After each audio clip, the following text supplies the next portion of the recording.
Muito bem, rapaziada, sejam muito bem-vindos a mais uma edição do Swish TV Show, edição de domingo, dia 24 de maio.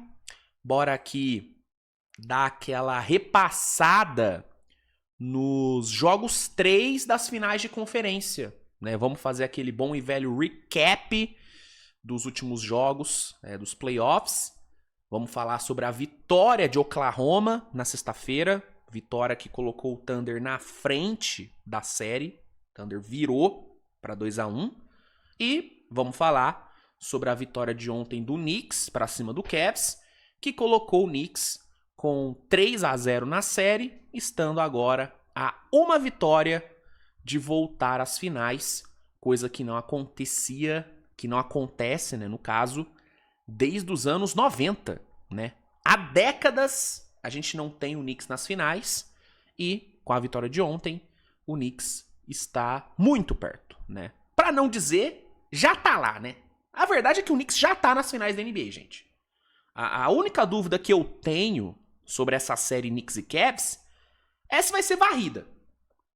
Essa vai ser varrida. Agora, que o Knicks vai passar é fato, porque um 3-0 nunca foi revertido. E, sinceramente, não acho que vai ser dessa vez que teremos um 3-0 sendo revertido. Até porque a sensação que eu tenho é de que o Cavs está completamente entregue na série. Depois da virada que o Cavs tomou no jogo 1, cara, pra mim acabou. A série acabou naquele jogo 1. Aquela virada que o Cavs tomou lá no Garden, depois de abrir 22 pontos, faltando 8 minutos pra acabar o jogo, aquela virada decretou a eliminação do Cavs. Então, particularmente, duvido muito, né, que o Cavs consiga reverter. Talvez vença o jogo 4, talvez evite a varrida, mas virar essa série, irmão, esquece. Não tem chance. O Knicks está nas finais da NBA e a dúvida é quem que vai ser o adversário. Será que vai ser Oklahoma? Será que vai ser San Antonio? Hoje, inclusive no domingão, vai rolar o jogo 4 entre Thunder e Spurs, né? Vamos ver se San Antonio empata a série ou se o Thunder vai abrir o 3-1 e aí tendo a oportunidade de fechar em Oklahoma. Vamos ver. Tudo indica que vai ser um jogaço. Mas enfim, vamos trocar ideia sobre os jogos 3. Hoje é uma edição um pouquinho mais rápida, até porque domingueira, né, gente?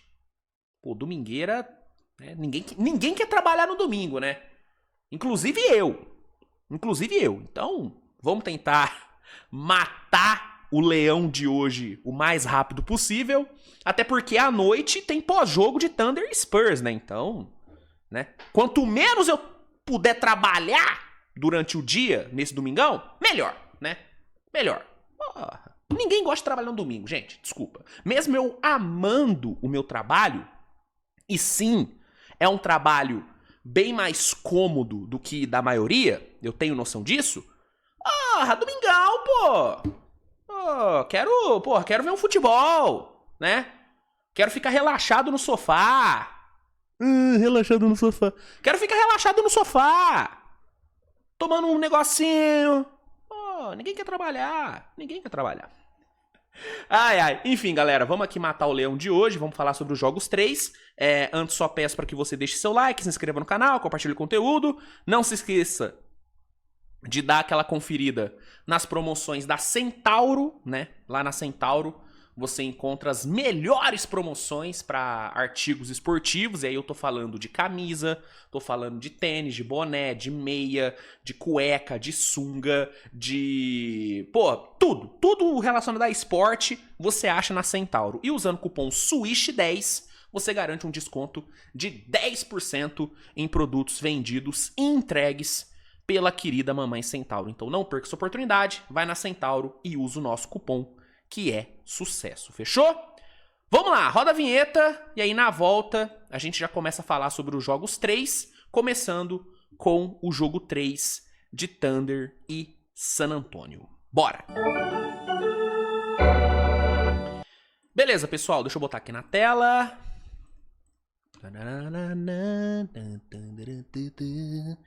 Ó, tá na tela, galera. Jogo de sexta, OKC contra San Antonio. Primeiro jogo da série lá no Texas, né? O ginásio, nosso querido Frostbank Center, completamente lotado de torcedor de San Antonio, né? Aquela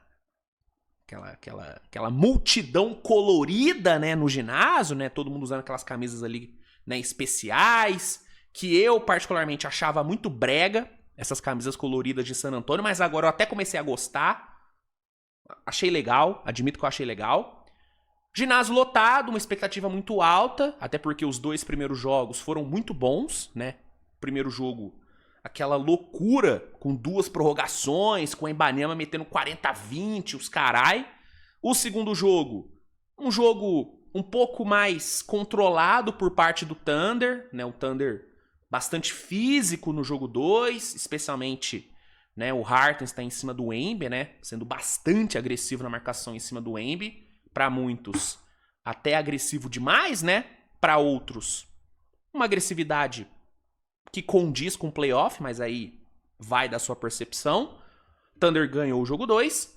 E aí, fomos para esse jogo 3, expectativa lá em cima. San Antonio querendo vencer para retomar o controle da série, para proteger o seu primeiro mando.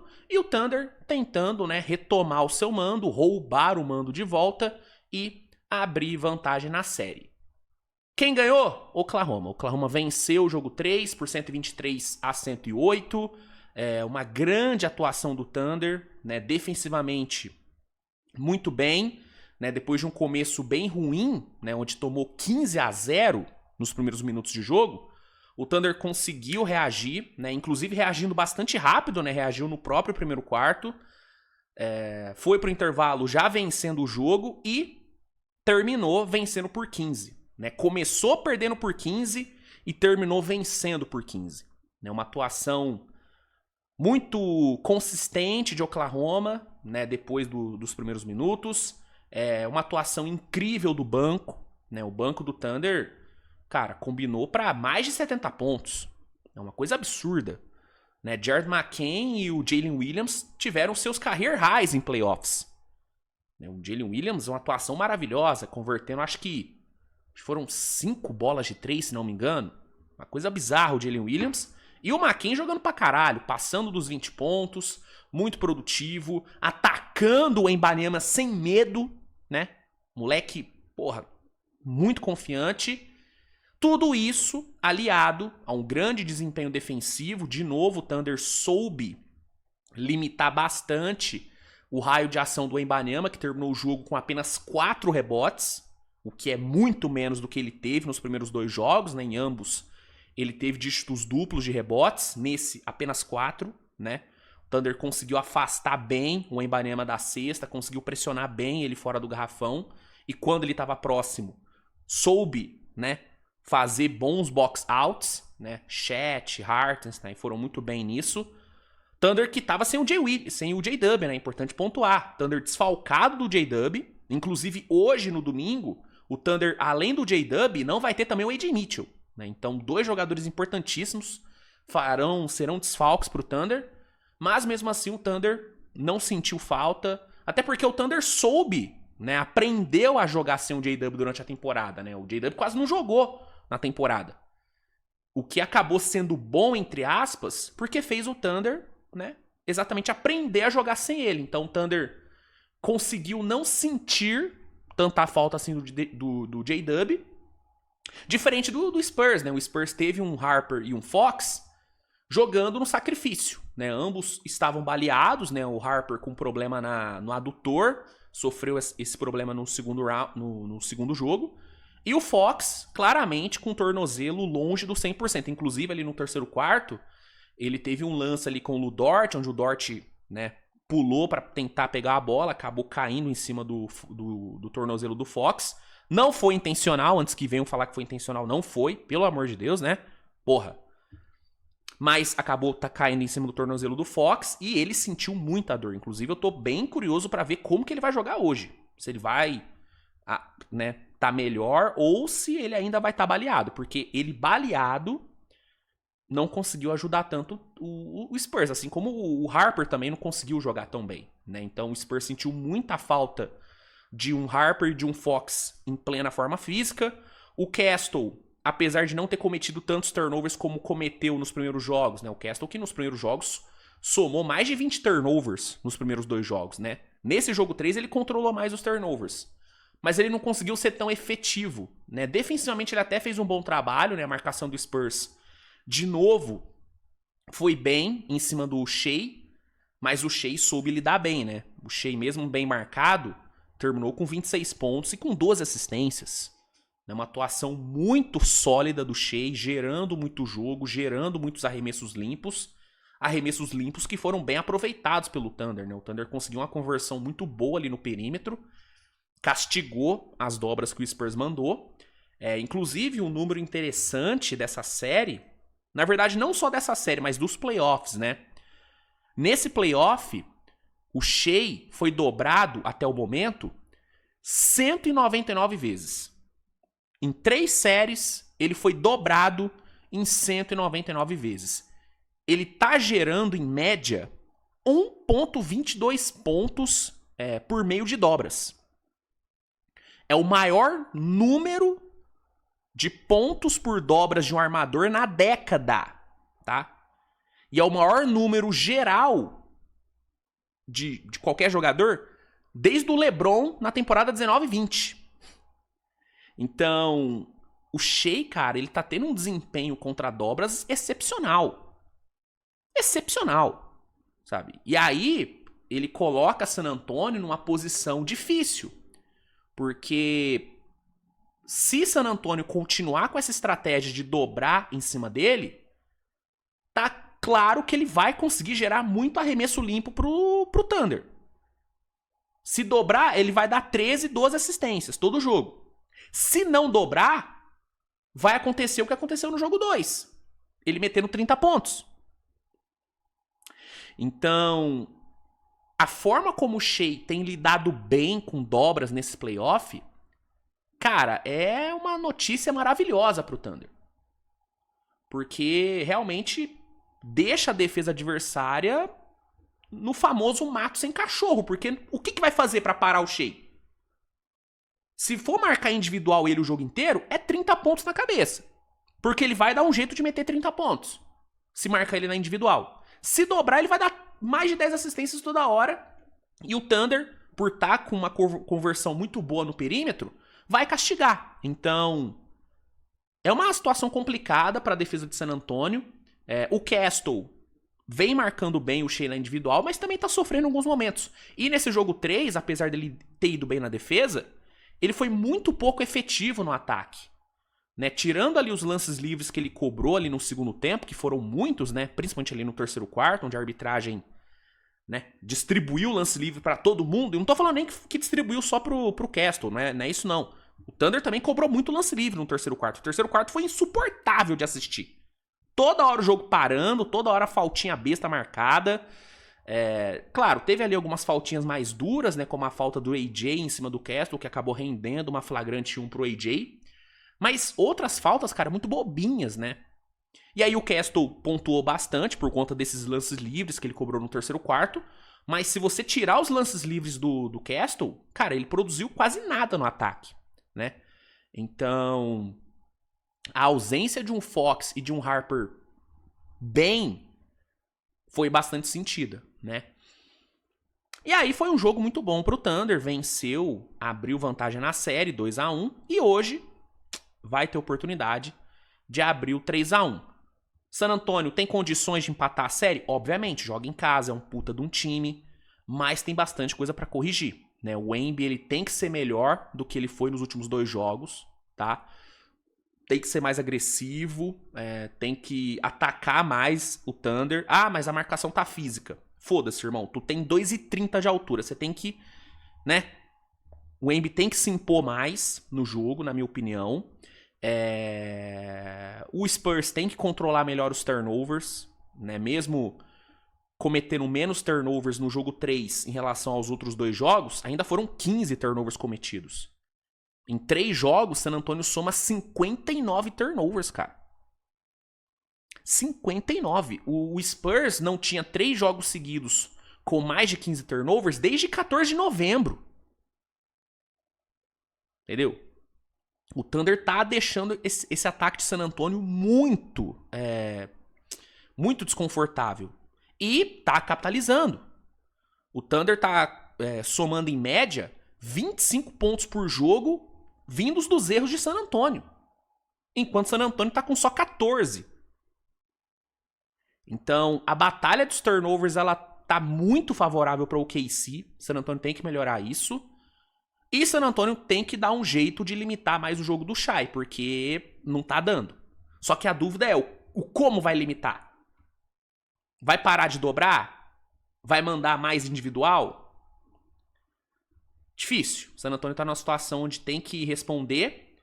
Assim como o Thunder também. Não é como se o Thunder estivesse tranquilo na série não, gente. Pelo amor de Deus. O jogo é em San Antonio ainda, tá?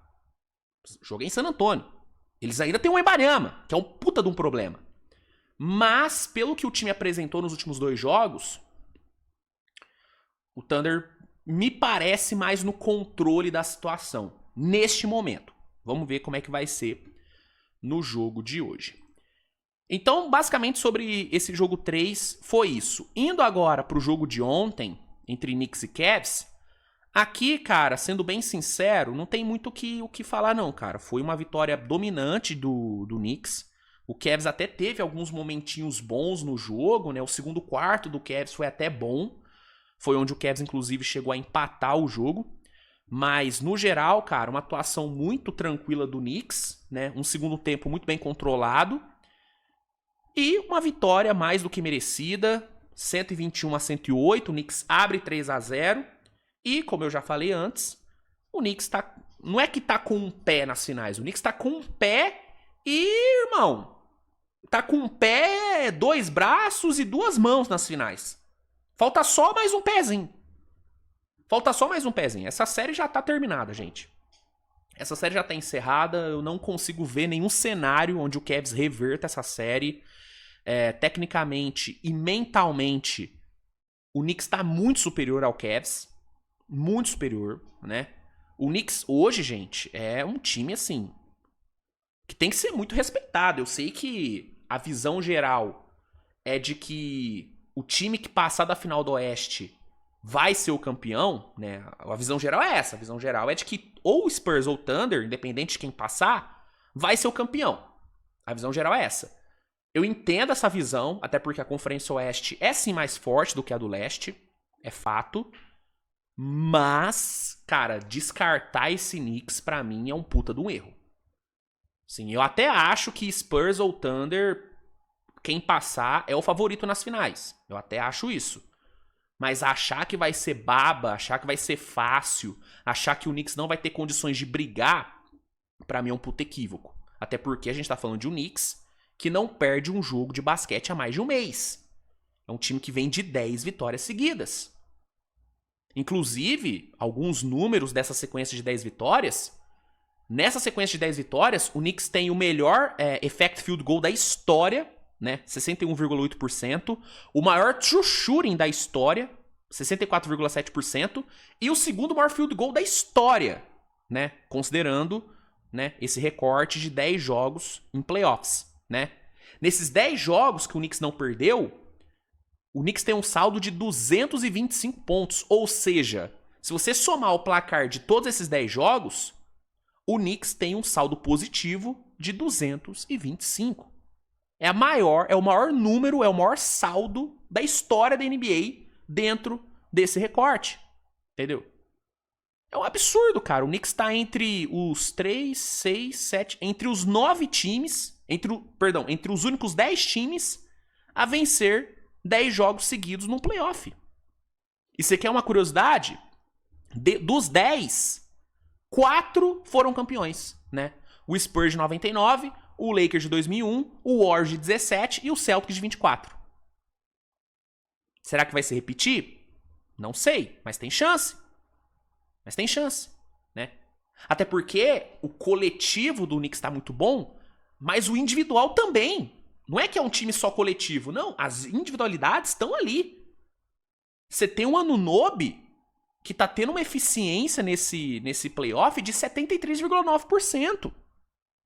Você tem um Towns que, além do trabalho incrível que ele tá fazendo na parte de armação de jogo, criando muito pros companheiros, né, sendo esse playmaker do Knicks, ele tá com eficiência de 70,3%. O Mikal Bridges, que teve um começo de série muito ruim contra a Atlanta, de lá pra cá, o nível dele tá absurdamente alto. Ele tá entregando 70,1% de eficiência. Então, cara, é surreal, cara. É surreal que o Knicks tá jogando, fora um Jalen Brunson que, irmão, que o Jalen Brunson tá jogando é brincadeira. É brincadeira que o Jalen Brunson tá jogando, então... E o banco, né? Um bom banco, uma baita profundidade, coisa que o Knicks não teve nos últimos anos, mas tem nesse ano. Tem ali o Landry Shamet muito bem, que inclusive nesse jogo de ontem brilhou, né? Meteu 3 bolas de 3 ali no quarto período que mataram o jogo. Mitchell Robinson, importantíssimo nos rebotes ofensivos e muito bem na defesa. Péssimo no ataque? Péssimo no ataque, mas muito importante no trabalho sujo.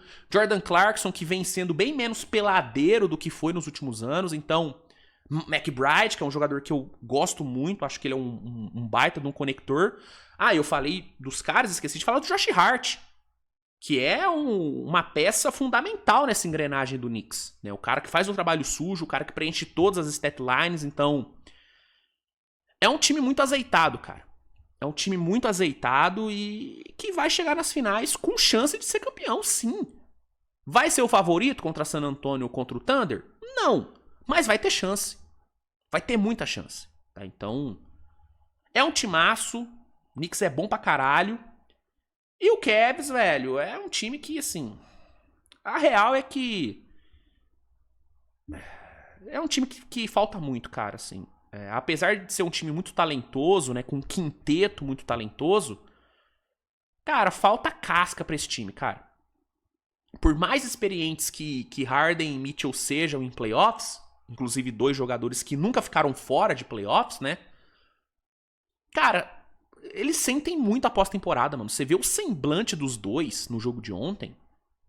Cara, é muito irritante, mano. Você via ali o Mitchell blasé, sabe? Blasé. Sabe aquela carinha blasé? E o Harden é a mesma coisa. Sabe? Porra, mano. Né? E aí você olha pros outros caras, o Allen, o Evan Mobley, meio que eles seguem a tendência dos veteranos. É um time que, mano, falta muita coisa. Falta brio, falta casca, falta... culhão. Vamos falar real? Falta culhão pra esse time do Cavs. Pô, mano, eles se deixarem ser dominados do jeito que foram ontem, jogando em casa. Eles tomarem aquela virada no jogo 1. Pô, irmão, não existe, cara. Desculpa, não existe. Entendeu? Não existe. Então, é um time que vai ter decisões importantes pra tomar no off-season. Não acho que esse time vai partir pra um rebuild. Não vai, até porque...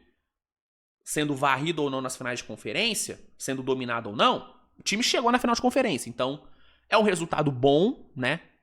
Se você ignorar o contexto e focar só no resultado bruto, cara, chegar nas finais de conferência é um ótimo resultado pro Cavs. Mas, se esse time quiser dar o próximo passo, algumas decisões vão ter que ser tomadas. Você tem aí um Giannis no mercado... Você tem provavelmente um LeBron no mercado. Se eu sou o Cavs, eu olho com muito carinho para a possibilidade de adicionar um dos dois. Eu olho com muito carinho, porque a Conferência Leste não vai ficar mais fraca. A gente vai pro ano que vem, um Boston Celtics 100% saudável, né, desde o começo da temporada, e com espaço para melhorar. Você vai ter um Pistons com espaço pra melhorar.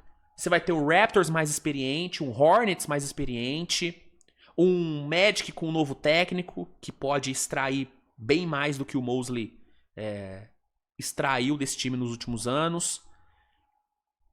Então, cara, o Knicks, que não vai ficar pior, a tendência é só melhorar também.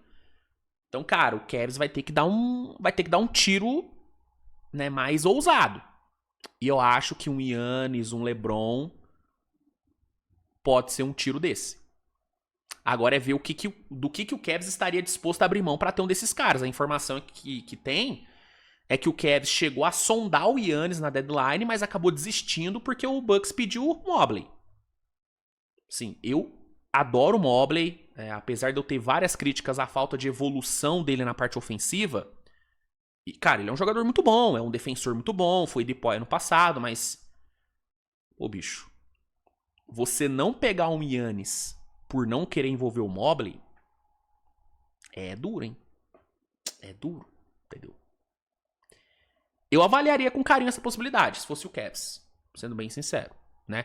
Tem que ver as questões das renovações do Mitchell e do Harden. Acredito eu que o Cavs vai renovar com os dois, mas tem que ver por quanto que vai renovar. Enfim, decisões terão que ser tomadas, o Cavs vai ter que ser um pouco mais agressivo no off-season, porque se mantiver o time só do jeito que tá, talvez esse time não chegue nas finais de conferência de novo ano que vem. E lembrando, o Cavs só chegou nas finais de conferência nesse ano porque teve que passar de 2 jogos 7. O Cavs poderia muito bem ter caído no primeiro round.